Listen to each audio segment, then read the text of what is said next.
Hello guys, gandang tanghali. Malapit na time check tayo. 11:37. 11:37 na guys. Guys, naikwento lang ni Itay dito sa lugar na pupuntahan namin ay nung mga taon na 2013. So lumaki ang tubig dito sa lugar na ito kasi yung nakapaligid guys diyan sa hindi ko na maipakita sa inyo, basta diyan sa parte na yan guys,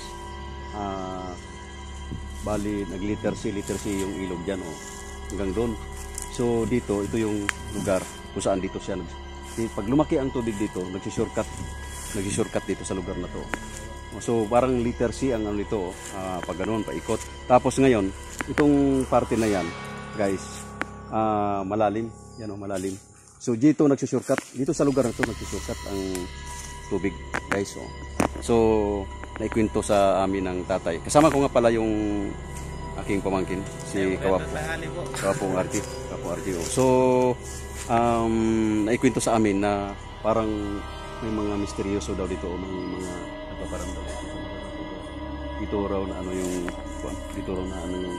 namatay, pamilya na namatay, isang pamilya at may isang apo, mag-asawa at saka isang apo dito raw nakita yung bangkay.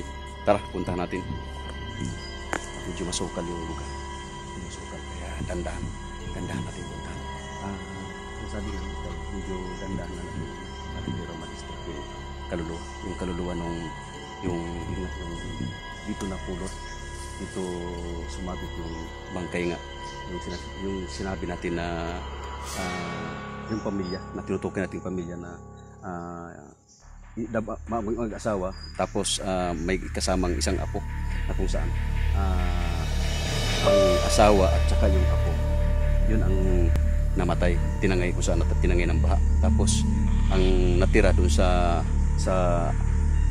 aksidente na yon o sa sakuna na yon ay yung lulo, kung saan yun yung nag-lead para dun sa pangyayari na napag-alaman nung mga sila magkakapit bahay na yun nga, tinangay yung kanyang apo at ang kanyang asawa dun sa baha na yun. Tara guys, dandahan lang tayo at para hindi ma-distract o ma-istorbo yung kaluluwa.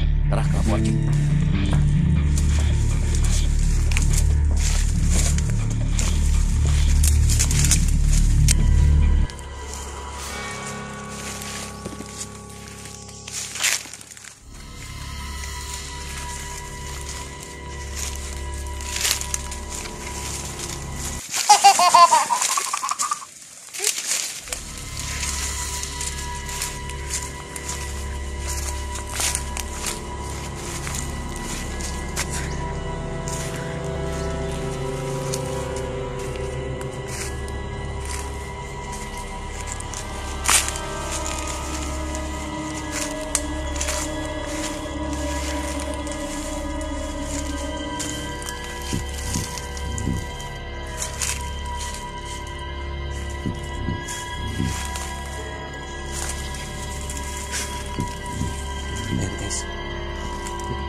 Guys, yung buhok nung tinutukoy natin na bangkay yung saan dito, matagal na nangyari pero